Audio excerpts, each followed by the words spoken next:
I just say on be big girls. I'm not going to do like say no, they understand what you call. How? I don't understand. 2 girls and 1 man they inside room. What in the call? Not 3 some. 3 some ah to 3 to wagon.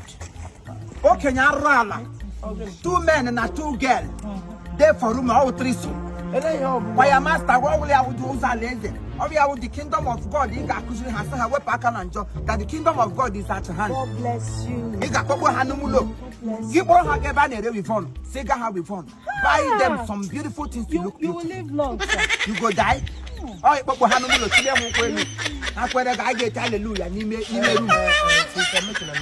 thing is you get something bad inside. Everything bad. Everything bad. 3 some is bad. How can you be saying such things? Look at us. Instead of keep growing for you, may have one after the other. This man. Do you know how much she bought this hair? Do you know where she did this hair? You talk this thing before. Not be now you can't talk. Why you go talk? When you there with me here, nah, say 3 some.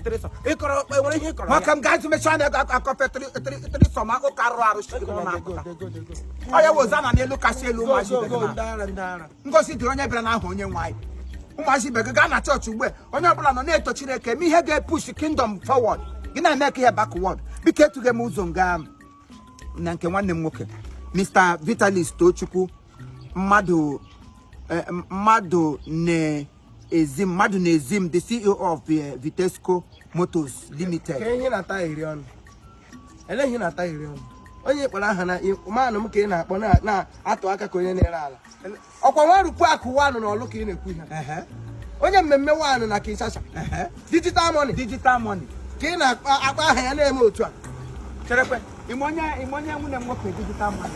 warupu akụ na olu nwanne m ka ị na-ajụ m mgbe onye ọwụ o mekwele ka o sie ma o nwere ike ọ chọrọ o mere gị transfer ọ na ihe a ya ka isi ọ na ihe a akaụntụ ihe a gị ka isi cheke Nwanne gị nwoke. maka ebe ị ga-agụpụtali aha ya wụ na akaụntụ inweta ha receive this thing ọ gbara gị Maka nwanne gị nwoke na ebe.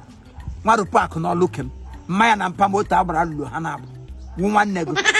onye mmemme na Kinshasa Digital money. digital money yo ịmado onye ọwụ Oke nwa. ọ na-ama ezigbo mmadụ ama m na ọ matawala Because she ụzọ n'ụlọ ha biko taa wụ birthday ya taa 27 of July go mega birthday ọsọ m gaa n'ụlọ ha ga gụọ na mma ya mma warupu akụ ezi nne bụ nne warupu akụ taa birthday ya onye o ji kpọọ m na phone dị egwe few minutes ago na-agwa m si na ihe ga-eme ọ sịkwa m ihe ga-eme ma amakwanụ m na o mere na-eme ihe ahụ ọsọ ga-eme ka ọsọ ihe ike ndị uwe ojii aka ga-akpara gọ ihe ọ gwara ele ụdịrị akọ dị ya eleke wakpọrọ na phone warupu akụ sị m na anyị ga-akụ on the 27th to birthday ya na ọda dị ka anyị ga-akụ rikwa everything ọ ga-akọ ekwe ka ogene eleke we ogene asị janka amani no asị eje ike nwamba eleke we ikwu ogene ele ihe ọsọ gị na ya ga-akọ nwoke sị na m ga-abụ na ya ga-akụ by 21 years grand finish na ụmụ ihe 18 years ndị ihe ọ gwara gị ihe awụ na ị ga-aga 21 years imprisonment a a ga-atụ gị nga 18 years from 18 emezuore gị 21 ọ ihe ọ gwara gị ihe ahụ ị ga-akụ grand crayfish ị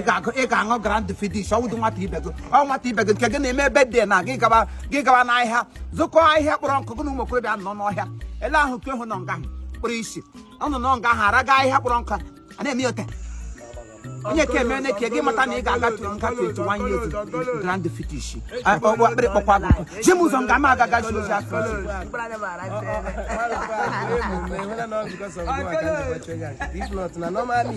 aka aka gakpa m enweghị ike echeta ha esi amụrụ ọ karị dị ka na alụ ọgụ na birthday nwarupu akụ if not kama nwa akwa ga-arụpu ala ili nwarupu ala ili nga ga-eli gị jem ụzọ nga ha ụdị gide esi m ma aga tụonye gị esi m ụzọ atụm ala ka m nwa na-ekparị m akparị nwarupu aka ụdị onye ga na-eme ihe m ga leti ọ sị m gara m na mmanya laikara m too much m ga m chote eje ka alụ mmanya ka ọ na-aya nne bụ nne ya mma ya mma ebe ịkọtara bụ isi chọwazi ụzọ nwarupu akụ wee gaa left 14 times ka ị gaa right 17 times ịtọ ọnụ na ndabata ahụ gbara anọ gbatịa straight bido na nke nwarupu akụ ị ga-agbatị onye mmemme wan na Kinshasa ị ga-agbatị ịchịkwa m ga 14 times chukwe 14 times gị ihu gị ga-azụ gị hụ na nke nwarupu akụ oke ị gara n'azụ ị ga-akacha azụ na anụ ọhịa idiot of no in comparison ọ nwata ibe gị nwarupu akụ olile waye koleshi obere nwa m na ya gara na n'ihi ọma ọlụ nga anyị gị nwere skuul gama nọs ka ewezịga ma ọnụ da pas waye tụnile dị na ọmụ nwadịrịle m ndị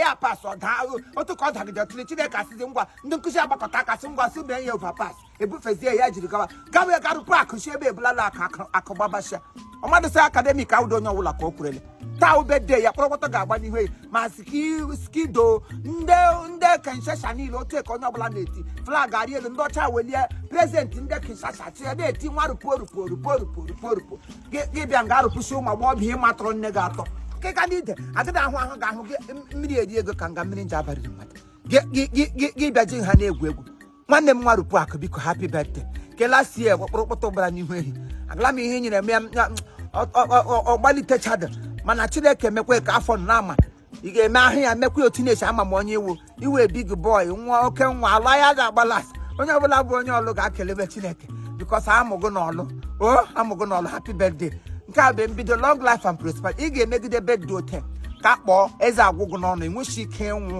ị ga-adịgide ndụ megide birthday ote na-ama eteke ga na-amazi jijiji efe ote ka ndị fak n'aha Jizọs Kraịst bụ onye nwanyị amen happy birthday nwanne m nwoke ị ga-eji m ụzọ ịtụkwa m gaa 14 time gbakwa ụka ebe m bịa hụ na ama nga nwa rupu akụ ị ga-amakwa na ama anụ ọzọ bụrụ nga nwa rupu ego na-aga ịmara gbakwa ụka nwoke ọchị ma nga nwa rupu akụ